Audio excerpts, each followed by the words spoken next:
Perlu juga saya luruskan sebelum saya baca ayatnya. Dulu waktu saya masih SD, saya masih ingat tuh teman-teman saya di kelas pernah bilang, waktu masih di Makassar dulu, sempat ada yang bilang, kalau baca surah jin itu, nanti jinnya hadir, gitu kan. Saya masih ingat tuh, gitu kan. Setelah saya pelajari di Madinah ini dari mana ini, di Karang-Karang, gitu kan. Tidak ada urusannya, tidak ada hubungannya dengan, berarti kalau dianggap di Indonesia itu ada pemahaman gitu, dengan baca surah jin bisa panggil jin. Siapa yang bilang? Kebetulan namanya surah jin, karena menceritakan tentang jin-jin yang mendengarkan dakwah Nabi SAW. Tidak ada hubungannya. Jin biar tidak baca ini tetap ada di sebelah anda, gitu kan? Dia hidup berkisar kita sama, seperti udara yang anda hirup, seperti buah yang anda makan, mereka juga ada hidup tapi berbeda, kan gitu. Makanannya beda, alamnya berbeda, postur tubuhnya berbeda, beda memang alam lain, memang berbeda, nggak boleh diikut-ikutin. Kata Nabi, kata Allah SWT, a'udzu minasyaitonir rajim, "Qul uhiya ilayya annahu istama'a nafarun minal jinni faqalu inna sami'na qur'anan 'ajaba yahdi ila ar-rusydi fa'amanna bihi wa lan nusyrika bi rabbina ahada wa annahu ta'ala jaddu rabbina mattakhadha sahibatan wala walada wa annahu kana yaqulu safihuna 'ala Allahi syatata wa anna dhananna an lan taqula al-insu wal jinnu 'ala Allahi kadhiba wa annahu kana rijalun minal insi ya'udhuna bi rijalin minal jinni fazaduhum rahaqa wa annahum dhannu kama dhanantum an lan yab'atha Allahu ahada wa anna lamasna as-samaa'a fawajadnaha muli'at harasan shadidan wa shuhuba wa anna kunna naq'udu minha maqa'ida lis-sam' فمن يستمع الآن يجد له شهابا رصدا وأنا لا ندري أشر أريد بمن في الأرض أم أراد بهم ربهم رشدا وأن منا الصالحون ومنا دون ذلك كنا طرائق كددا وأنا ظننا أن لن نعجز الله في الأرض ولن نعجزه هربا وأنا لما سمعنا الهدى آمنا به ومن يؤمن بربه فلا يخاف بخسا ولا رهقا وأنا منا المسلمون ومنا القاسطون فمن أسلم فأولئك تحروا رشدا وأما القاسطون فكانوا لجهنم حطبا وأن لو استقاموا على الطريقة لأسقيناهم ماء غدقا لنفتنهم فيه ومن يعرض عن ذكر ربه يسلكه عذابا صعدا وأن المساجد لله فلا تدعوا مع الله أحدا. Ayat pertama, katakanlah wahai Muhammad, telah diwahyukan kepadaku bahwasanya sekelompok jin telah mendengarkan Al-Quran. Lalu mereka berkata, sesungguhnya kami telah mendengarkan Al-Quran yang menakjubkan. Jin kagum sama Al-Quran. Anda nggak perlu jimat-jimat. Jin aja kagum sama Quran, kok Anda kagum dengan jimat? Aneh sekali, gitu kan? Ayat kedua, yang memberi petunjuk pada jalan yang benar. Al-Quran ini luar biasa power, gitu kan? Memberi petunjuk, bisa menyentuh hati orang menangis, bisa menyentuh hati orang jadi takut, bisa menyentuh hati orang jadi senang. Luar biasa Al-Quran itu. Cuman tinggal mau nggak dijadikan sebagai petunjuk. Lalu kami beriman kepadanya. Perhatikan di sini kata ulama tafsir, spontan. Jin punya hitungan waktu yang berbeda dan mereka khusus untuk mencari hidayah yang berimannya lebih cerdas daripada manusia. Ada banyak istidlalnya berhubungan dengan masalah ini, ada banyak bukti-buktinya. Di antaranya adalah kata Allah SWT tadi, pada saat mereka dengar Al-Quran, itu cuma dibacain beberapa ayat ya, bukan semua Quran, beberapa ayat. Langsung, yang memberi petunjuk pada yang benar, lalu kami beriman kepadanya. Langsung, oh ini sudah benar, nggak mungkin salah. Langsung diikutin, nggak ragu, gitu kan? Dan kata Nabi SAW, waktu Allah Subhanahu Wa Taala menurunkan ayat surah Rahman, "Fabi ayyi ala'i rabbikuma tukadziban?" Lalu nikmat apa lagi yang kalian mau pungkiri? Maka kata Nabi SAW, golongan dari jin langsung berkata, tidak ada lagi ya Allah yang kami bisa bantah. Dan kalian tidak berbicara itu. Kata Nabi SAW kepada manusia, kalian tidak bicara. Jin langsung spontan takut kepada Allah Azza wa Jal, gitu kan. Lalu dikatakan, dan kami sekali-kali tidak akan menyekutukan seorang pun dengan Tuhan kami. Ayat ketiga, dan bahwasanya maha tinggi kebesaran Tuhan kami. Jin-jin ini memuji Allah Azza wa Jal, mengakui itu. Dia tidak beristri dan tidak pula beranak. Ayat keempat, dan bahwasanya orang yang kurang akalnya dari kami, maksudnya adalah iblis. Jin-jin ini mengatakan wa kana yaqulu safihuna, dan dulu safihuna itu orang bodoh dari kami. Yaqulu 'alallahi syatata, dia mengatakan tentang Allah perkataan yang melampaui batas, bahwasanya Allah punya istri dan punya anak. Jadi dari ayat ini dibongkar, kata ulama tafsir, keyakinan orang Nasrani sekarang itu murni dari iblis.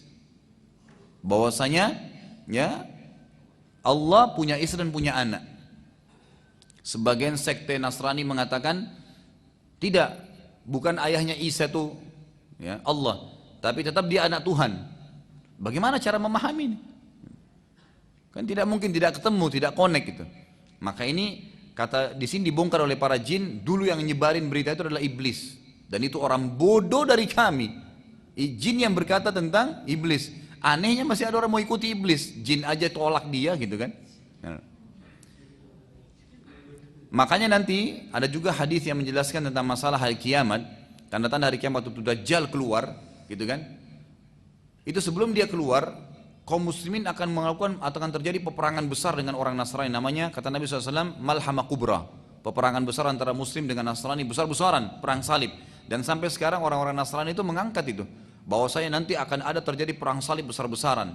Itu mereka tahu, gitu kan? Orang Islam banyak tidak tahu itu, bahwasanya sebelum keluar Dajjal akan ada Malhamah Kubra, perang besar antara orang Muslim sama orang Nasrani. Kisahnya saya sudah pernah sampaikan, saya ringkaskan kembali, bahwasanya Nabi SAW bersabda, itu nanti kalian akan berperang, kalian akan bersatu dengan Bani Ahmar, itu orang-orang Nasrani, gitu kan, untuk memerangi satu kaum, tapi tidak tahu kaum ini siapa, tidak jelas buat kita siapa kaum ini.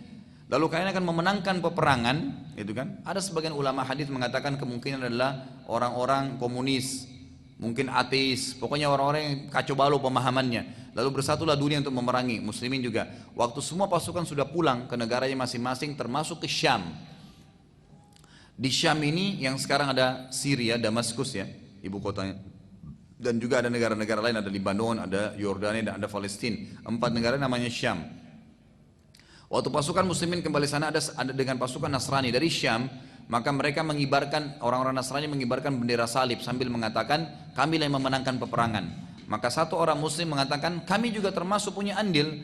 Lalu ributlah, cekcok di antara mereka, mengatakan tidak, lalu kata Nabi SAW, lalu muslim itu pun dibunuh oleh kelompok Nasrani tadi. Dan Allah mengikram, menghormati orang muslim itu dengan memberikan syahadah atau mati syahid.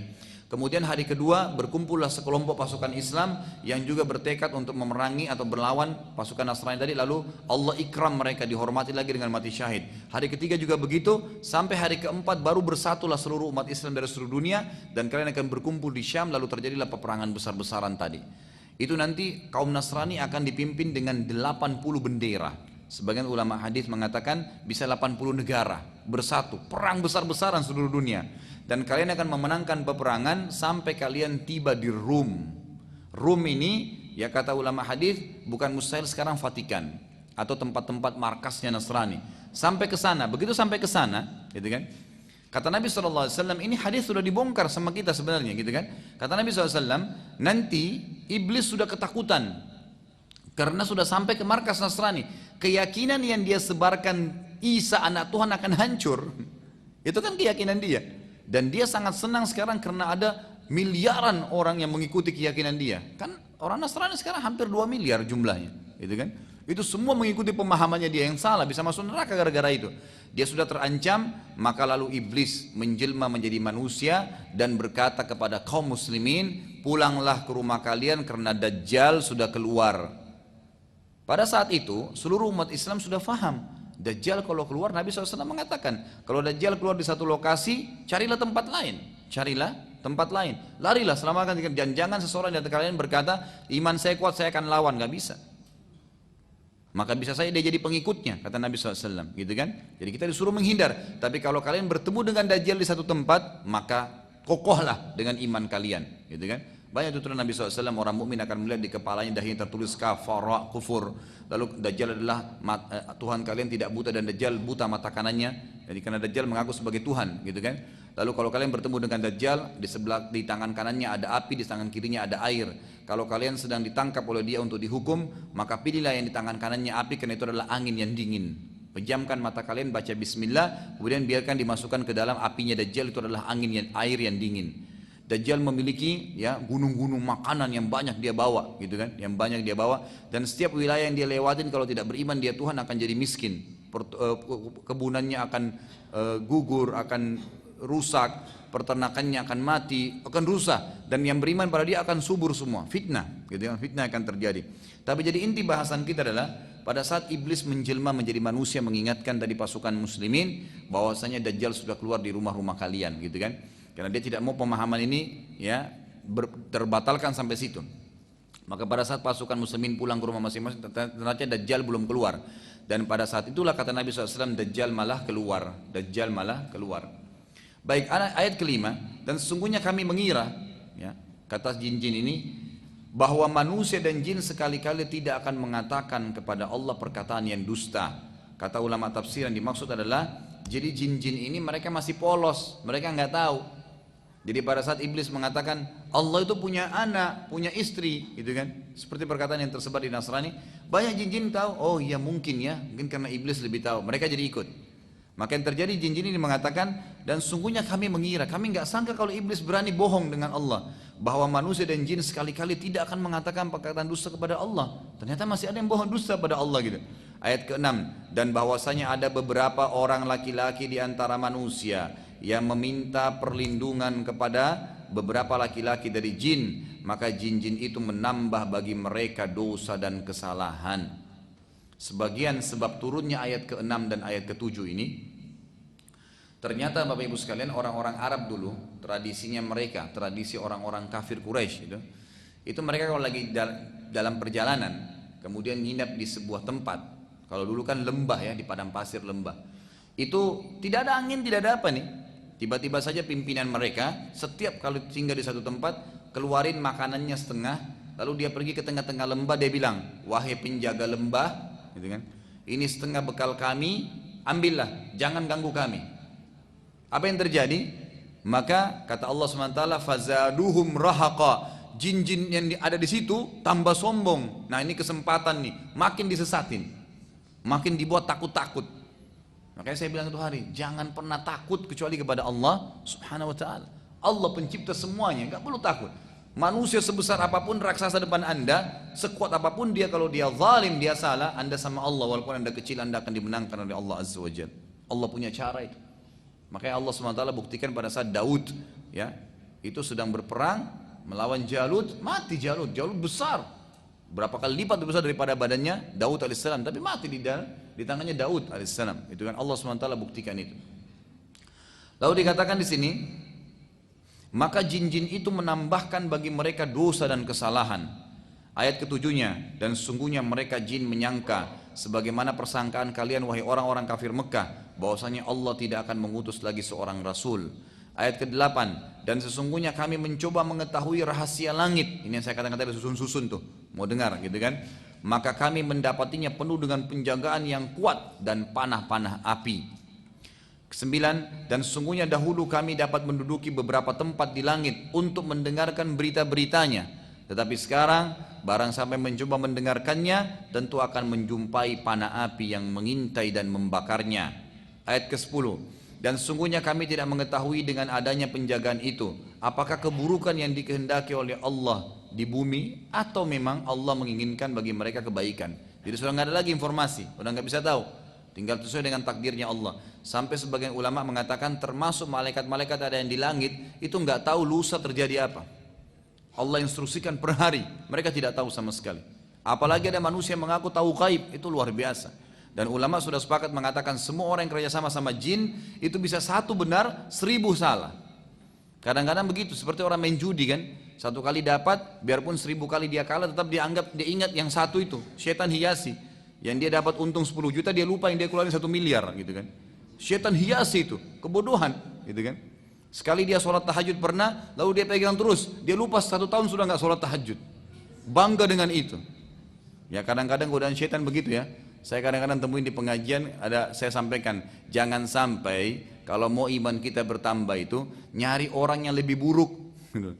Misal contoh, kenapa anda nggak sholat? Saya masih mending Ustadz, karena saya masih sholat asar. Ada teman saya nggak sholat sama sekali.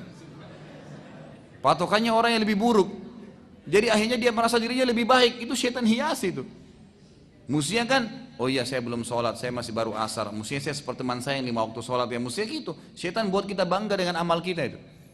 Orang pergi haji, oh saya juga sudah pernah haji. Salah, ya Allah saya juga pengen haji seperti mereka lagi. Itu yang benar. Harus melangkah lebih maju, bukan malah mundur ke belakang gitu kan. Itu termasuk godaan syaitan yang harus hati-hati.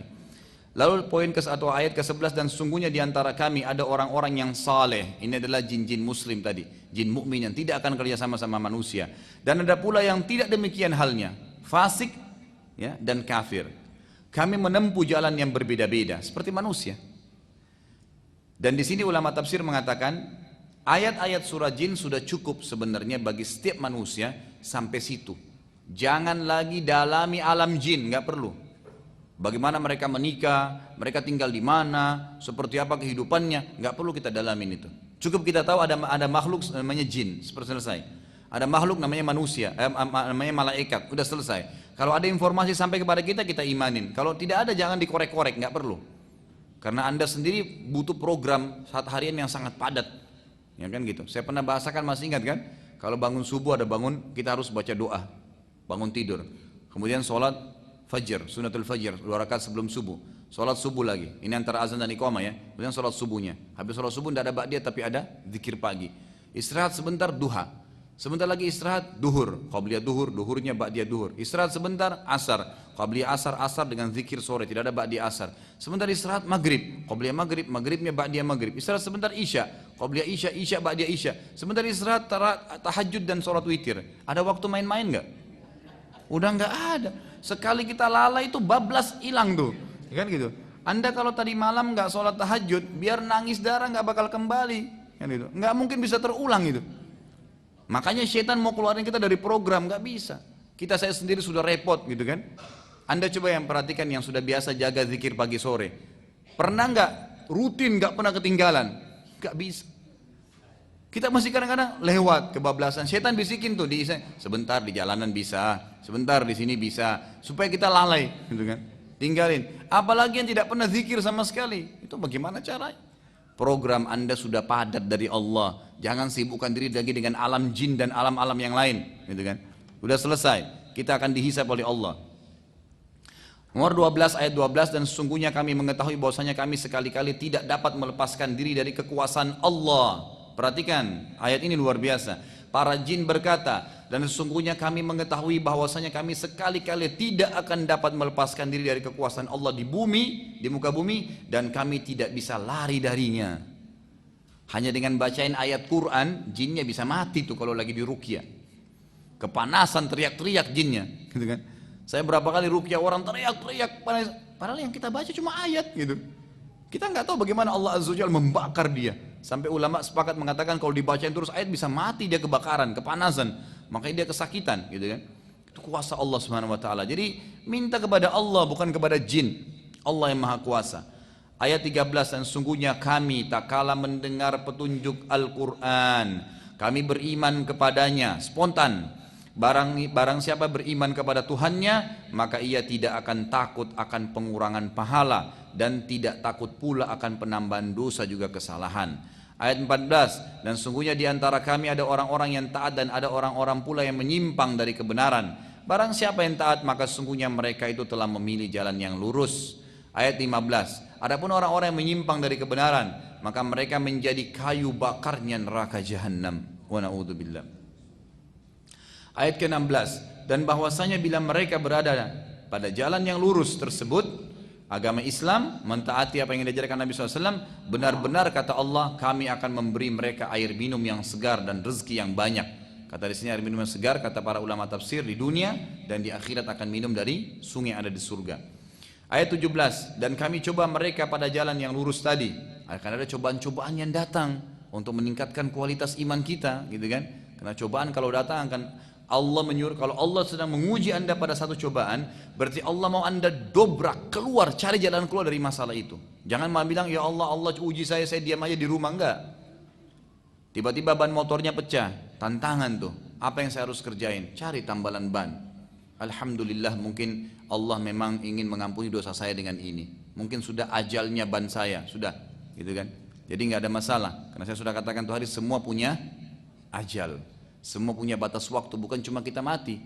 Ya, baju, piring yang pecah, apa saja. Semua itu punya ajal. Sebagaimana sabda Nabi SAW pada saat seorang pembantu sahabat memecahkan piring, lalu dia marah-marah, kata Nabi SAW, jangan kamu marah dengan pembantumu karena piring itu punya ajal sebagaimana kalian punya ajal. Kalau nggak pecah di tanganmu akan pecah, kalau nggak pecah di tangannya akan pecah di tanganmu. Selesai. Maka harus ditahu itu, semua ada batas-batasnya. Kemudian ayat 17-nya, dan kami coba mereka pada jalan yang lurus tadi, akan diuji oleh Allah SWT. Dan barang siapa yang berpaling dari Tuhannya pada saat cobaan sedang datang, malah dia tidak kembali kepada Allah SWT, niscaya akan kami masukkan ke dalam azab yang berat. Karena sungguhnya cobaan itu untuk membuat kita lebih dekat kepada Allah SWT. Ayat ke-18 yang terakhir, dan sungguhnya masjid-masjid itu kepunyaan Allah, maka janganlah kalian menyembah selain Allah di dalamnya. Nggak boleh ada kuburan, nggak boleh ada macam-macam. Setelah kejadian tersebut, maka jin beriman. Jin dari Nusaybin spontan beriman pada Nabi SAW. Dan anehnya yang terjadi, perhatikannya, ini langkah yang luar biasa dari para jin, kadang-kadang mendahului manusia dari poin ini. Mereka pulang lalu mendakwai kaumnya, langsung menjadi da'i, dakwai apa yang mereka sudah dapatkan. Dan Allah SWT menceritakan itu dalam surah Al-Ahqaq urutan 46 ayat 29 sampai ayat 31. Al-Ahqaq 46 urutannya ayat 29 sampai ayat 31. A'udzu billahi minasyaitonir rajim. Wa idz sarafna ilaika nafaran minal jinni yastami'una al-Qur'ana falamma hadaruhu qalu ansitu. Falamma qudiya wallaw ila qaumihim munzirin. Qalu ya qaumana inna sami'na kitaban unzila min ba'di Musa musaddiqan lima baina yadayhi yahdi ilal ilal haqqi wa ila tariqin mustaqim. Ya qaumana ajibu da'i Allah wa aminu bihi yaghfir lakum min dhunubikum wa yujirkum min adzabin alim. Ini salah satu ayat yang dibaca kalau sedang ruqyah. Ini salah satu ayat-ayat ruqyah yang dibaca untuk mengusir jin atau sihir, ayat ini.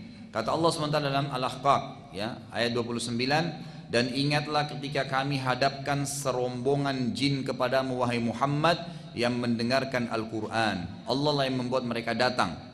Dan tak kala mereka menghadiri pembacaan Al-Quran itu, mereka berkata, dengarlah dengan penuh perhatian. Semua disuruh dengar, mereka sepakat itu.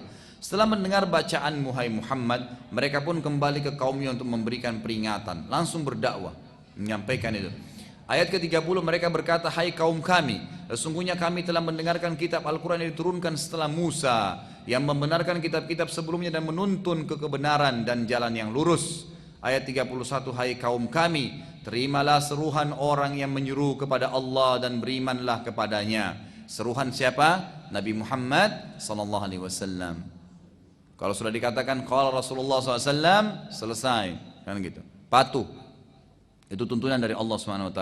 Niscaya apa manfaatnya? Allah akan mengampuni dosa-dosa kalian dan melepaskan kalian dari siksaan yang pedih karena kekufuran. Kejadian di atas tidak berpengaruh pada orang Quraisy, karena orang Quraisy nggak tahu apa-apa nih. Tadinya kan Nabi SAW sudah sedih nih, di Mekah ditolak, di Taif ditolak. Artinya manusia sudah tidak ada. Kata para ulama sirah, Allah ingin menghibur Nabi SAW. Manusia nggak mau terima kau, tinggalin manusia.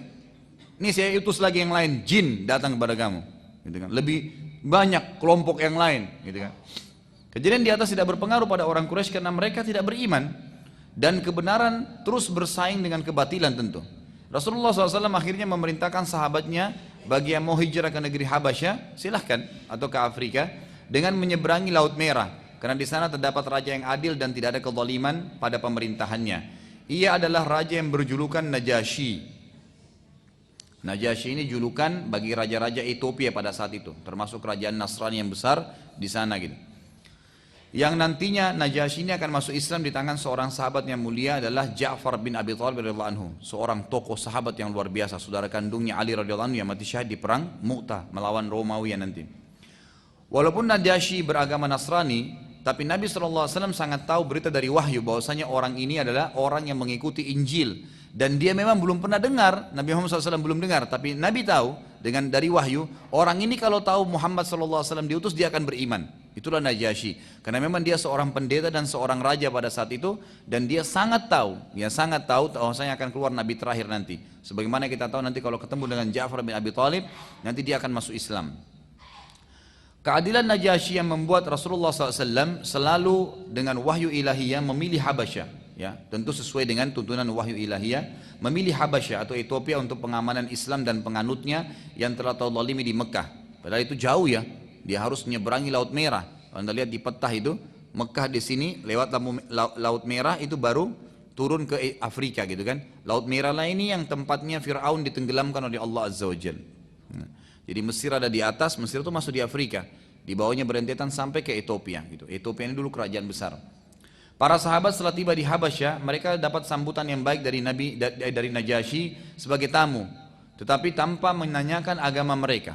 Dan Nabi SAW juga waktu itu tidak menganjurkan sahabat untuk langsung spontan mendakwai Najasyi. Najasyi lalu menyambut karena mereka minta tolong, maka dibantu dan akhirnya para sahabat bisa beribadah dengan baik di sana. Pemerintahan yang adil dan jujur akan terpuji walaupun ia bukan muslim. Dan ini sebuah pelajaran besar dari keadaan Najasyi. Terlebih lagi bila ia seorang muslim yang patuh pada syariat Allah Subhanahu wa taala. Terus terang Bapak Ibu sekalian, saya heran dengan banyak pemimpin muslim sekarang. Allahu alam ya, bukan saya menilai negatif semuanya, tidak, mungkin ada positif, tapi kenapa mereka pada saat mereka menjadi seorang pemimpin muslim tidak menunjukkan Islam itu? Kenapa mereka tidak perjuangkan Islam? Kenapa bukan malah syariat Islam yang ditonjolkan? Kenapa tidak buktikan saya seorang muslim? Aneh sekali gitu. Mereka bahkan sembunyi di belakang kedok keislamannya, takut nanti dikatakan teroris, takut dikatakan ini dan itu, isu-isu yang dilempar. Kenapa harus takut gitu kan? Anda sedang memperjuangkan agama Allah Subhanahu wa taala, baru isu sudah ciut gitu kan. Gimana kalau dikasih pedang? Nanti kita pelajari di perang Uhud, Nabi SAW itu pernah di perang Uhud ingin motivasi sahabat, diambil pedang oleh Nabi SAW. Nabi mengatakan, siapa yang memberikan haknya Allah dan Rasulnya di pedang ini? Sahabat berdiri, Hamzah mengatakan, saya ya Rasulullah. Rasulullah tarik, nggak dikasih.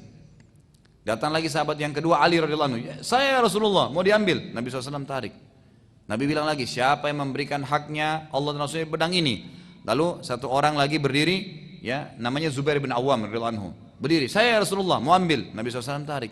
Nabi tanya lagi, siapa yang memberikan haknya Allah dan Rasul di pedang ini? Berdiri Mikdad radhiyallahu anhu, mengatakan, saya ya Rasulullah. Kebetulan 4 orang ini, Hamzah, Ali, ya, Zubair dengan Mikdad, ini satu orang dinilai kekuatannya sama dengan 1000 orang di medan perang. Luar biasa ini kekuatannya mereka ini. Jadi 4 orang ini ditolak oleh Nabi SAW. Sahabat semua pada bingung waktu itu. Kira-kira siapa yang Nabi mau kasih nih kalau 4 orang yang ditolak? Ini ahli perang gitu kan? Ini luar biasa, jenderal-jenderalnya pada saat itu.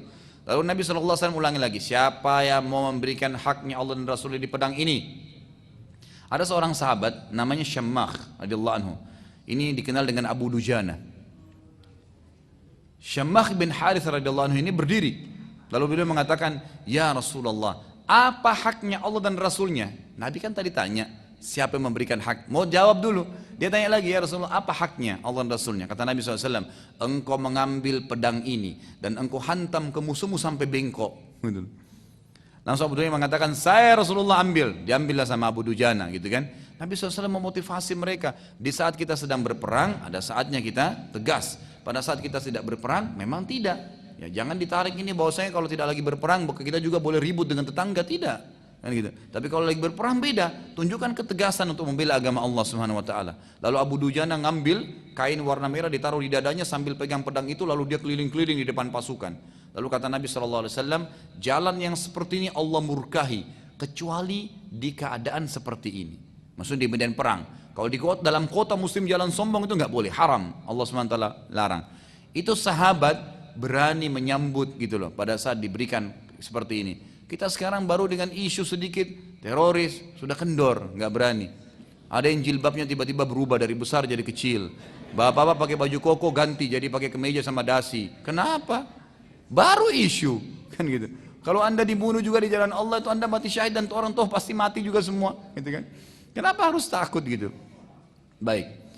Jadi pemerintahan itu semestinya harusnya kalau ada pemerintah muslim mestinya ya mereka menunggangi itu untuk menjadi kebaikan, dan semoga Allah SWT memberikan hidayah. Dengan kesempatan kita berdoa kepada Allah untuk memberikan hidayah para pemimpin muslim, terutama pemimpin negara kita ini, agar mereka bisa menjalankan hukum Allah Subhanahu wa taala dan mereka patuh dan bangga menjadi seorang muslim. Pada saat itu, waktu banyak sahabat-sahabat yang hijrah ke Habasyah, sudah mereka disambut oleh Najasyi di sana, Quraisy menjadi khawatir waktu itu dengan hijrah ini. Karena bisa saja orang Islam tiba-tiba susun kekuatan di Habasyah dan menyerang kota Mekah pada saat itu.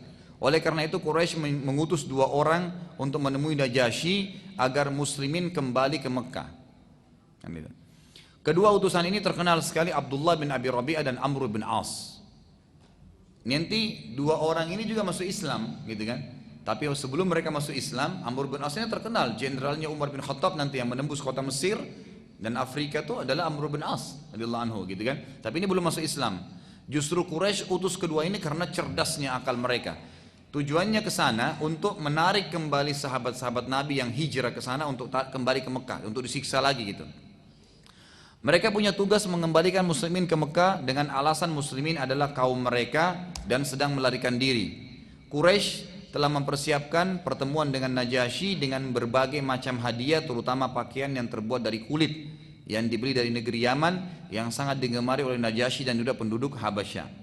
Quraisy membeli pakaian kulit tersebut dari negeri Syam dan dari Yaman, karena pada saat itu di negeri Syam termasuk dan Yaman yang terbaik. Makanya kalau anda baca ayat Al-Quran di ila fi Quraisy ila fim rihlatash syita'i was-saif, gitu kan, ya, kisah tentang Quraisy pada saat mereka mengadakan perjalanan musim dingin dan musim panas, kata ulama tafsir, ke Yaman dan ke negeri Syam, karena 2 negara ini yang mereka jadikan sebagai tempat untuk transaksi bisnis. Setelah Abdullah bin Rabi'ah dan Amr bin As tiba di Habasyah, maka Amr dengan kelihayannya tidak langsung menemui Najasyi, tapi mereka memilih untuk menemui para pendeta yang punya pengaruh besar pada Najasyi juga masyarakat Habasyah, karena dalam Nasrani para pendeta yang punya pengaruh dan pengambilan keputusan yang besar. Lalu Najasyi kebetulan juga pada itu seorang raja dan pendeta. Setelah bertemu dengan para pendeta yang dikenal dengan buku-buku sejarah atau bahasa Afrika waktu itu Batriqah, ya, dan menghadiahkan pada mereka pakaian kulit tadi yang istimewa dari negeri Syam, Amru menjelaskan masuk kedatangan mereka dan niat untuk memulangkan muslimin kepada mereka karena mereka adalah kaum yang melarikan diri. Para pendeta sangat senang dengan hadiah tersebut dan mereka pendeta nyutui, setuju saja karena memang tidak ada maslahat bagi pendeta. Untuk apa mereka di sini, biar suruh pulang aja. Setelah pertemuan tersebut, mereka semua sepakat menemui Najasyi. Kata-kata pendeta-pendeta ini, baik kalau gitu, tapi kami harus lapor pada raja dulu. Saat menceritakan berita kepada Najasyi, anehnya ya, dan dikagetkan, Amr bin As tadi pikir pasti sudah bisa dibawa pulang karena semua pendeta setuju. Najasyi tiba-tiba nolak dengan keras dan berkata, saya tidak akan menyerahkan muslimin sebelum saya dengar dari mereka juga. Jadi selama ini belum pernah dengar nih, belum pernah tahu siapa muslim itu, apa agamanya. Pokoknya cuma minta perlindungan, ada surat Nabi SAW, ini orang-orang saya bisa diberikan naungan nggak? Bisa, karena kami dengar keadilan anda, dinaungi gitu kan. Bagaimana tidak, sementara mereka telah memilih saya dari semua raja-raja yang ada di muka bumi ini karena menganggap saya adil. Karena kalian menuduh bahwa saya muslimin lari dari kalian seakan-akan mereka telah melakukan kejahatan besar. Maka saya pun akan mendengarkan dari mereka tentang itu atau tentang kalian. Benar nggak gitu? Di sini kata para ulama sejarah terlihat dengan sangat jelas keadilan Najasyi yang memang dia tidak langsung spontanitas kasih dan selesai. Karena dikasih hadiah langsung mensuruh tangkap saja gitu kan. Seperti banyak sekarang pemimpin begitu kan.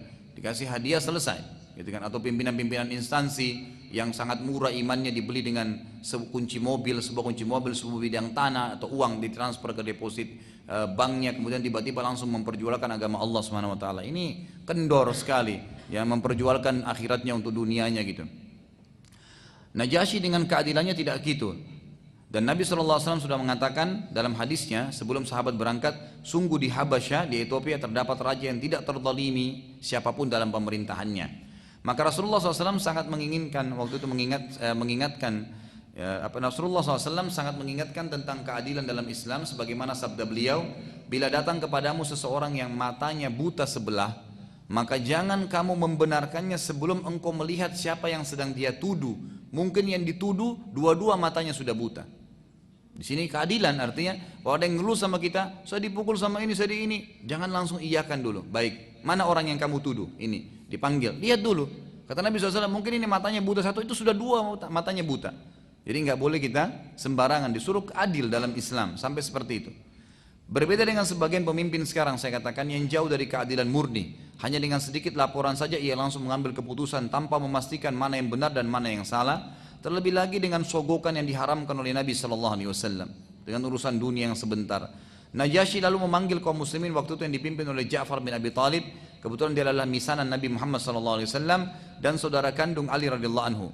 Salah satu dari pemuka sahabat tentunya. Amr bin As tadinya, ya, utusan Quraisy, berharap agar muslimin langsung saja dipulangkan, tidak usah pakai ditanya, gitu kan. Tapi Najasyi menolak dan bersikeras ingin mendengarkan penjelasan dari kaum muslimin. Kenapa kok kaum kalian ini mengusir kalian, sekarang datang lagi mau mengambil dengan cara paksa? Ada apa? Gitu. Saat tiba di hadapan Najasyi dan terjadilah pertemuan yang dihadiri oleh kedua utusan Quraisy, Abdullah bin Abi Rabi'ah tadi dengan Amr bin As, dengan Ja'far bin Abi Talib dari utusan sahabat. Kedua orang ini tadi orang Quraisy, Amr bin As dengan Abdullah bin Rabi'ah, melaporkan bahwasanya keburukan tentang kata Najasyi. Kedua orang ini, ya, Abdullah bin Rabi'ah dengan Amr bin As, menceritakan tentang keburukan kalian nih, kaum muslimin. Sekarang saya mau dengar dari kamu Ja'far, siapa kalian ini dan apa keyakinan kalian gitu. Dan kenapa masyarakat kalian mengusir kalian dari Mekah, lalu sekarang mau ngambil kalian dengan paksa lagi kembali ke sana. Kata Ja'far, lalu Ja'far pun bicara dengan penuh kejujuran sebagai seorang muslim. Dan ini perlu sekali, jujur itu akan membuka pintu kebaikan. Kata Nabi SAW, lazimilah, peganglah kejujuran itu, walaupun di depan mata kalian lihat kehancuran. Dan jauhilah bohong, walaupun depan mata kalian lihat keberhasilan. Islam itu memang seperti itu. Harus yakin kepada Allah SWT. Allah akan nanti berikan jalan keluar. Lalu kata Ja'far radhiyallahu anhu, kami dahulu kaum yang menyembah berhala, memakan bangkai, bermaksiat, memutus silaturahim, dan kami saling berperang dan membunuh. Lalu kami diberi kemuliaan oleh Allah Subhanahu wa taala dengan mengutus seorang nabi pada kami dari golongan kami, dan seseorang yang sangat mulia garis keturunannya dan terhormat di kaumnya. Nabi kami mendakwakan pada kami agar menjaga hubungan silaturahim, meninggalkan maksiat dan kekejian. Lalu Ja'far menjelaskan Islam, ya, secara jelas-jelasnya, panjang lebar. Islam itu begini, Islam itu begini, tapi belum menyinggung masalah Nasrani, ya. Khusus bicara tentang masalah hukum Islam saja, menyembah Allah satu, bagaimana akhlaknya Nabi Muhammad SAW, bagaimana perintah-perintah dalam Islam, gitu kan. Najasyi lalu heran atau dengar keterangan itu, lalu bertanya kepada Ja'far, apakah engkau mempunyai ayat-ayat yang dibawa oleh orang tersebut yang mengaku Nabi itu? Kata Ja'far, iya. Lalu Ja'far membaca, Ja'far pintar, ya. Ja'far radhiyallahu anhu karena tahu Najasyi ini orang Nasrani, dia pilih ayat-ayat yang berhubungan dengan Nasrani. Yang dia baca adalah surah Maryam. Yang dibaca adalah surah Maryam. Dan ini kalau orang Nasrani baca surah Maryam ini dengan betul-betul hati yang ingin cari kebenaran, langsung dapat hidayah insya-Allah. Karena ini menjelaskan bagaimana prosesi Isa alaihissalam lahir tanpa ayah, gitu kan? Membantah semua pemahaman mereka, gitu kan? Bagaimana kisah disebutkan Zakaria ada, Yahya ada, kisah disebutkan. Maka kita akan bacakan surah Maryam urutan 19 ayat 1 sampai ayat 15. A'udzubillahi minasyaitonirrajim. Kaf ha ya ain sad. Dzikru rahmati rabbika 'abdahu Zakaria idh nada rabbahu nidaan khafiyya. Qala rabbi inni wahana al-'azmu minni washta'ala ar-ra'su shayban wa lam akum bidu'aika rabbi shaqiyya. Wa inni khiftul mawaliya min wara'i wa kanat imra'ati 'akiran fahab li min ladunka waliya yarithuni wa yarithu min ali yaqub waj'alhu rabbi radiya. Ya Zakaria inna nubashshiruka bigulamin ismuhu Yahya lam naj'al lahu min qablu samia. Qala rabbi anna yakunu li gulamun wa kanat imraati aqiran wa qad balagtu minal kibari 'itiyya. Qala kadzalika qala rabbuka huwa 'alayya hayyinun wa qad khalaqtuka min qablu wa lam taku syai'a. Qala rabbi ij'al li ayah. Qala ayatuka alla tukalliman nasa thalatha layalin sawiyya. فخرج على قومه من المحراب فأوحى إليهم أن سبحوا بكرة وعشيا. يا يحيى خذ الكتاب بقوة وآتيناه الحكم صبيا وحنانا من لدنا وزكاة وكان تقيا وبرا بوالده ولم يكن جبارا عصيا وسلام عليه يوم ولد ويوم يموت ويوم يبعث حيا. Ini 15 ayat. Ini baru saya yang baca, ya. Bagaimana kalau Ja'far radhiyallahu anhu yang baca gitu? Baik, yang pertamanya kaf ha ya ain sad. Ini huruf-huruf pertama dalam Al-Quran yang hanya Allah yang tahu maknanya atau nama surah itu. Cuma dua pendapat. Dan tidak boleh kata ulama ya kita menafsirkan yang lain-lain. Seperti banyak teman-teman kita yang dari tarekat itu banyak menerjemahkan macam-macam, gitu kan. Ini tidak dibenarkan. Kaf itu maksudnya ini, ya maksudnya ini. Ini tidak sesuai dengan tafsir yang sebenarnya. Karena para nabi dan Nabi SAW dan para sahabat tidak pernah menjabarkan itu. Beriman sesuai dengan dia turunnya. Yang kedua, yang dibacakan ini adalah benar-benar penjelasan tentang rahmat Allah, Tuhan kalian kepada hambanya Zakaria. Perhatikan di sini, di surah Maryam cerita tentang Zakaria dan orang Nasrani tahu betul siapa itu Zakaria. Zakaria adalah pamannya Maryam. Maryam adalah ibunya Isa. Jadi ini satu keluarga nih yang lagi diceritain nih, ya, satu keluarga. Lalu dikatakan ayat ketiga, yaitu takala Zakaria berdoa kepada Tuhannya dengan suara yang lembut. Kenapa suara lembut? Saya pernah jelasin, ingat gak? Dulu saya pernah jelasin untuk masalah doa. Jadi Nabi Zakaria ini menikah dengan istrinya, itu umurnya dia 30 tahun, istrinya 20 tahun. Ternyata istrinya Zakaria ini alaihissalam mandul. Nabi Zakaria tidak tahu awalnya, berdoa minta anak. 10 tahun berdoa, belum dikasih. 20 tahun berdoa, belum dikasih. 30 tahun berdoa, belum dikasih. Apakah Nabi Zakaria berhenti berdoa seperti Anda? 40 tahun berdoa, belum dikasih. 50 tahun, belum dikasih. 60 tahun, belum dikasih. 70 tahun berdoa, baru Allah kasih. Jadi nanti umurnya Nabi Zakaria 100 tahun, minta apa? Ya Allah, kasih saya anak dari istri saya ini yang mandul. Bukan minta istri baru bapak-bapak. Oh langsung semangat ibu-ibu ya. Walaupun halal gitu kan. Baik, saya tidak bahas poligami, nanti ribut lagi. Baik, intinya adalah Nabi Zakaria bilang, ya Allah karuniakan saya anak dari istri saya ini. Istrinya mandul, waktu dia 100 tahun, istrinya berapa tahun umurnya? Tadi kan waktu dia nikah istrinya 20, dia 10, 90 tahun. Jadi waktu Allah turunkan ayat ini Bapak Ibu sekalian, itu dia sempat, Nabi Zakaria dikatakan, ingatlah tak kala ia berdoa kepada Tuhannya dengan suara lembut. Kata ulama tafsir, karena umurnya sudah 100 masih minta, ya Allah kasih anak dari istri ini. Kata mereka, kalau kaumnya dengar, kaumnya bilang Zakaria gila ini. Nggak mungkin minta anak dari kepada Allah dari istri yang mandul dan 90 tahun, sudah nggak mungkin. Kan gitu. Kita bayangkan kalau 90 tahun jalan aja sudah susah gitu kan. Baik, lalu apa kata Nabi Zakaria alaihissalam? Ini pelajaran besar bagi orang yang mau berdoa kepada Allah ya. Ia berkata, ya Tuhanku, sesungguhnya Tuhan tulang-tulangku sudah lemah, 100 tahun umurnya, dan kepalaku telah ditumbuhi uban semuanya. Dan tetapi aku belum pernah kecewa dalam berdoa kepadamu ya Tuhanku. Aku tidak mau putus asa. Pokoknya selama yang aku minta ini benar, tidak putus asa. Minta kepada Allah. Ini baru seminggu berdoa, Allah nggak terima, berhenti deh. Belum. Padahal pernah saya tekankan begini Bapak Ibu sekalian, ini saya berani sumpah demi Allah, kalau Anda minta bukan haram, ikhlas karena Allah, kan gitu, dan tidak tergesa-gesa, kata Nabi SAW ya, ini 3 syaratnya. Anda sudah mengatakan baru bilang, ya Allah, misal contoh, sembuhin penyakit saya. Begitu Anda bilang ya Allah, itu begitu Anda berdoa, Allah sudah tentukan finalnya doa itu. Cuma tinggal 3 hari kah, 4 hari kah, seminggu kah, tapi ada finalnya, pasti, nggak mungkin tidak. Karena Allah mengatakan, ud'uni astajib lakum. Kata-kata ulama mengatakan astajib lakum, Allah sudah tentukan kapan Anda akan dikasih. Cuman tinggal komitmen nggak jalan. Nabi Zakaria 70 tahun minta anak dari istri yang mandul, berat bagi manusia tuh. Ternyata harus 70 tahun dilalui baru Allah kasih, gitu kan? Jadi kalau Anda la qadarullah kena penyakit kanker, punya ini, begitu berdoa, memang Allah sudah catat tuh. Oh ini mungkin kadar doanya 15 tahun. Sama aja, Anda bilang, oh kok lama 15 tahun? Kalau Anda berobat juga minum obat dokter, dokter bilang minum obat seumur hidup, mana lebih parah? Kan gitu. Ya memang Allah sudah tentuin sebenarnya, penentuan sudah ada.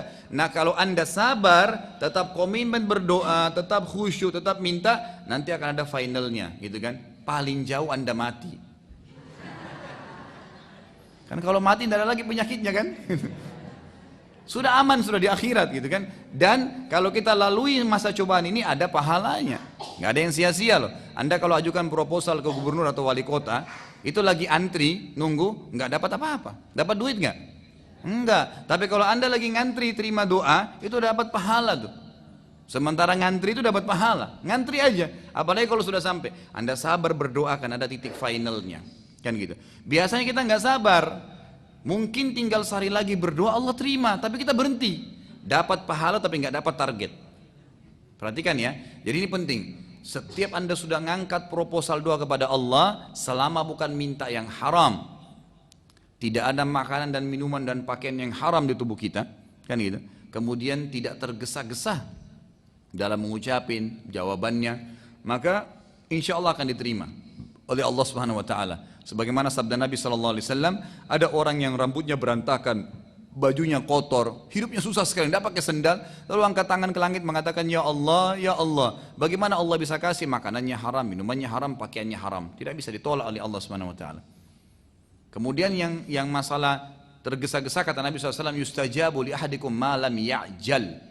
Allah pasti terima doa salah seorang dari kalian selama dia tidak tergesa-gesa. Para sahabat penasaran, ya Rasulullah, wa kaifa ya'jal? Bagaimana ciri-ciri orang yang tergesa-gesa? Kata Nabi SAW, yaqulu da'autu wa lam yustajabu li fatarakat doa. Dia mengatakan, saya sudah berdoa lalu tidak ada jawabannya, lalu dia tinggalkan doa. Tidak sabar. Proses dalam Islam itu ada pahalanya. Maka saya sering bahasakan begini, nikmatilah proses hidup Anda. Lagi sholat tahajud nikmatin, lagi berdoa nikmatin, lagi makan nikmatin. Jangan menghayal yang lain. Kalau lagi makan nasi sama ikan, hayalannya ayam, tidak enak ikannya. Iya kan? Kalau lagi sholat di sejadah yang biasa, jangan bayangkan sejadah yang besar, yang bagus. Biasa saja, nikmatin yang ada. Nikmatin prosesnya maka akan aman insya Allah. Gitu kan? Perhatikan apa kata Allah Subhanahu Wa Taala di sini. Dia berdoa dengan begitu dan dia katakan, saya tidak pernah putus asa ya Allah. Terus berdoa. Ada targetnya. Poin ayat kelima, dan sesungguhnya aku khawatir tidak ada penerus peninggalku nanti, sedangkan istriku adalah seorang yang mandul. Maka anugerahkan aku dari sisi engkau seorang putra. Di sini kata ulama tafsir, dia minta anak dari istri yang ini karena dia sebutin istri yang mandulnya, kan gitu. Lalu ayat yang keenam, yang akan apa gunanya anak itu? Untuk apa minta lagi sudah tua? Yang akan mewarisi aku, maksudnya ilmu-ilmu yang telah engkau berikan ya Allah wahyu ini, dan mewarisi sebagian keluarga Yakub, apa yang telah diajarkan oleh Nabi Yakub alaihissalam, dan jadikanlah ia wahai Tuhanku seorang yang diridhoi. Anak itu nanti soleh ya Allah. Anda perlu tahu dulu, sebelum kita lanjutkan ayat, sebelum atau ada ayat lain ya, yang menceritakan di surah Al-Imran bagaimana waktu Zakaria alaihissalam masuk ke kamarnya Maryam, ponakannya. Waktu masuk ke ruangannya Maryam, di kamarnya Maryam itu ada buah-buahan, ada makanan, ada macam-macam. Lalu Zakaria tanya, anna laki hadza? Dari mana kau dapat ini wahai Maryam? Kata Maryam, huwa min indillah, innallaha yarzuqu man yasha' bighairi hisab. Ini dari Allah nih, Allah kasih saya. Karena saya ibadah, Allah turunin dari langit. Dikasih sama Allah SWT Maryam AS karena ibadahnya luar biasa kepada Allah gitu kan. Maka waktu lihat kesolehannya Maryam sampai Allah turunin makanan dari langit, Zakaria berkata, Allah mengatakan, hunalika da'a Zakaria rabbah. Pada saat itu Zakaria mulai berdoa dengan Tuhannya, qala rabbi habli min ladunka dzurriyyatan thayyibah. Ya, innaka sami'ud du'a. Wahai Tuhanku, berikanlah saya keturunan ya sebagaimana saudara saya punya keturunan Maryam. Ini saya juga ingin punya keturunan yang baik-baik gitu kan. Yang baik-baik ya Allah, dan jadikanlah dia orang yang soleh tentunya. Ini permintaannya Nabi Zakaria. Jadi ada alasan juga, selain dia minta ada penerus, dia juga melihat kesolehannya si Maryam tadi. Baik, selanjutnya ayat ke-7. Setelah 70 tahun berdoa, baru datang dengan sabar menunggu. Hai Zakaria, datang Jibril AS mengatakan, sesungguhnya kami memberitakan kabar gembira kepadamu akan mendapatkan seorang anak. Ini penting sebelum saya lanjutin ya. Kalau Anda minta satu sama Allah, Allah nggak kasih satu, tapi Allah akan kasih 1 plus 1 plus 1 sampai 10. Nggak pernah tuh kita minta, ya Allah sembuhin, selesai Allah cuma sembuhin, tidak. Allah akan kasih banyak sekali, nanti akan kita dengar. Nabi Zakaria alaihissalam hanya minta anak, laki-laki ke perempuan sama saja, yang penting soleh, gitu kan?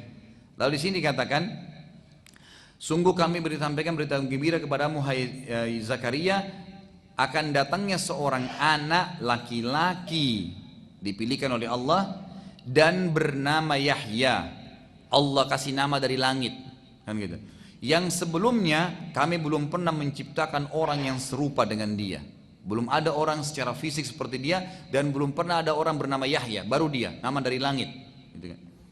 Yang kedelapan, Zakaria berkata, perhatikan Nabi Zakaria sebagai manusia kan, 70 tahun berdoa tapi tidak jenuh. Dia mengatakan, ya Tuhanku, bagaimana akan ada anak bagiku padahal istriku seorang yang mandul dan aku sendiri sudah sangat tua umurku 100 tahun.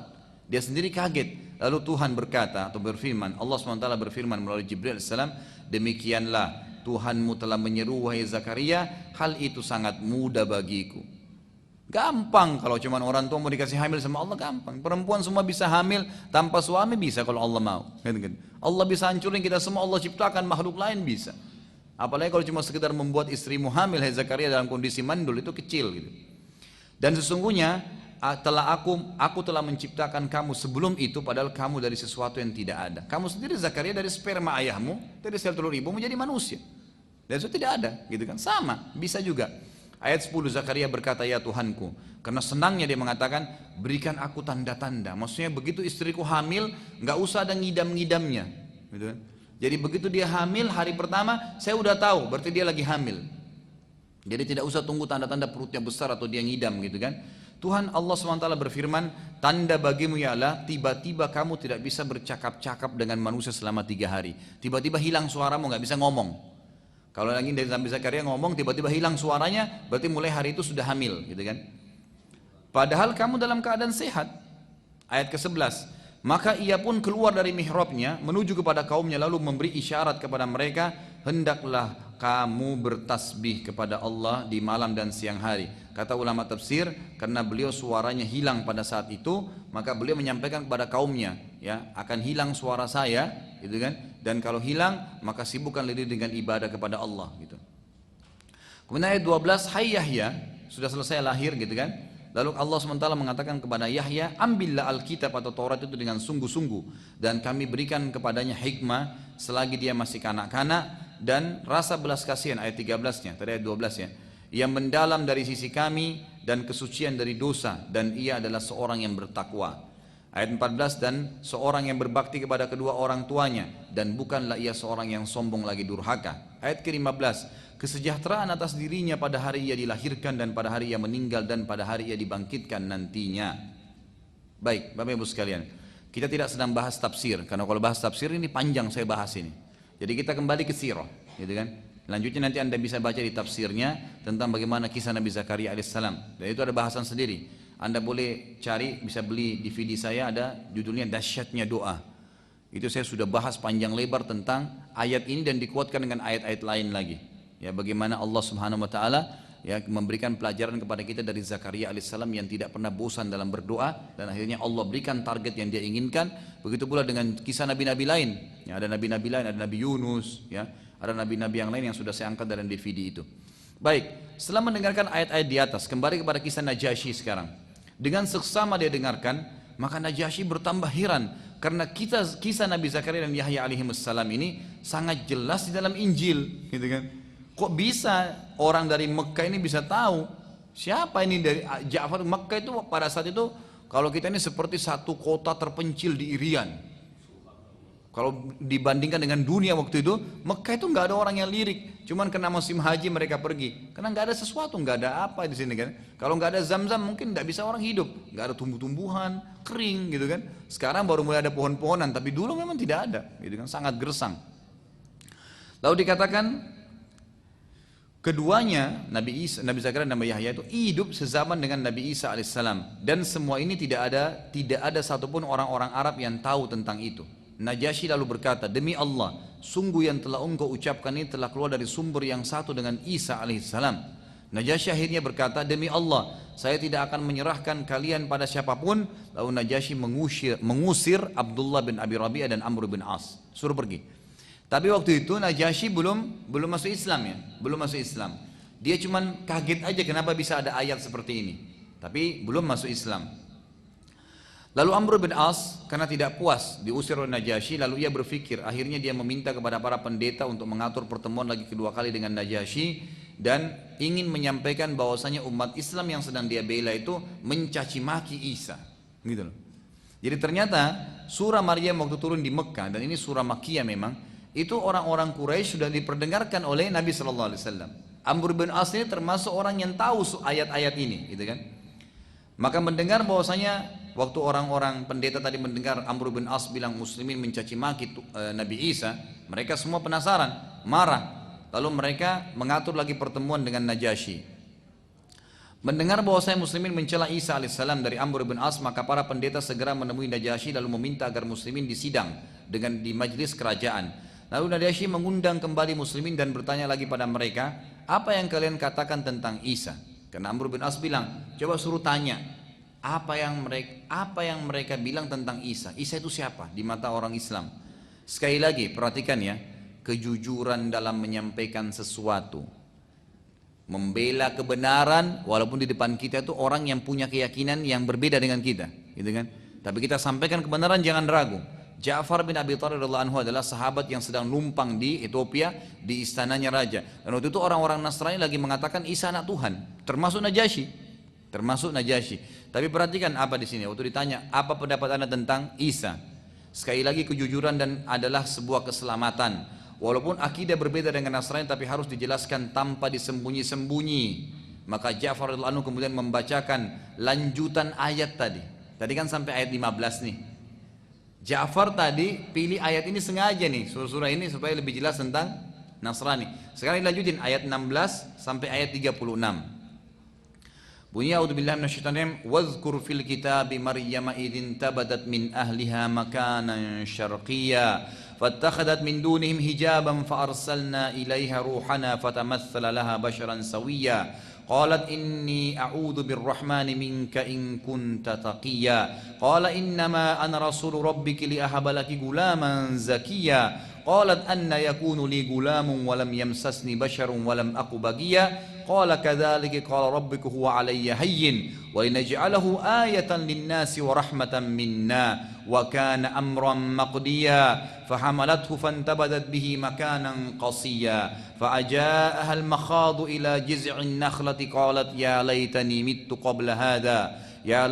مت قبل هذا وكنت نسيا منسيا فناداها من تحتها ألا تحزني قد جعل ربك تحتك سريا وهزي إليك بجذع النخلة تساقط عليك رطبا جنيا فكلي واشربي وقري عينا فإما ترين من البشر أحدا فقولي إني نذرت للرحمن صوما فلن أكلم اليوم إنسيا فأتت به قومها تحمله قالوا يا مريم لقد جئت شيئا فريا يا أخت هارون ما كان أبوك امرأ سوء وما كان أمك بغيا فأشارت إليه قالوا كيف نكلم من كان في المهد صبيا قال إني عبد الله آتاني الكتاب وجعلني نبيا وجعلني مباركا أينما كنت وأوصاني بالصلاة والزكاة ما دمت حيا وبرا بوالدتي ولم يجعلني جبارا شقيا والسلام علي يوم ولدت ويوم أموت ويوم أبعث حيا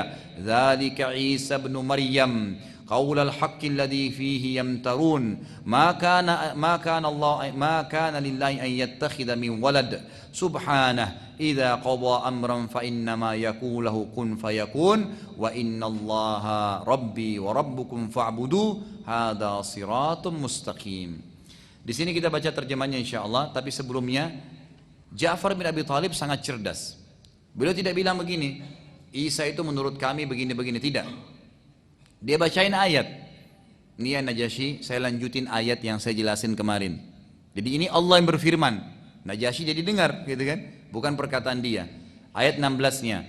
Dan ceritakanlah kisah Maryam di dalam Al-Quran, yaitu ketika ia menjauhkan diri dari keluarganya ke suatu tempat di sebelah timur, ya, karena sudah hamil, gitu kan, pada saat itu. Maka ia mengadakan tabir yang melindunginya dari mereka, lalu kami mengutus kepadanya ruh kami kepadanya. Maka ia menjelma di hadapannya dalam bentuk manusia yang sempurna. Maaf, ini ayat 16 belum hamil ya, nanti setelahnya.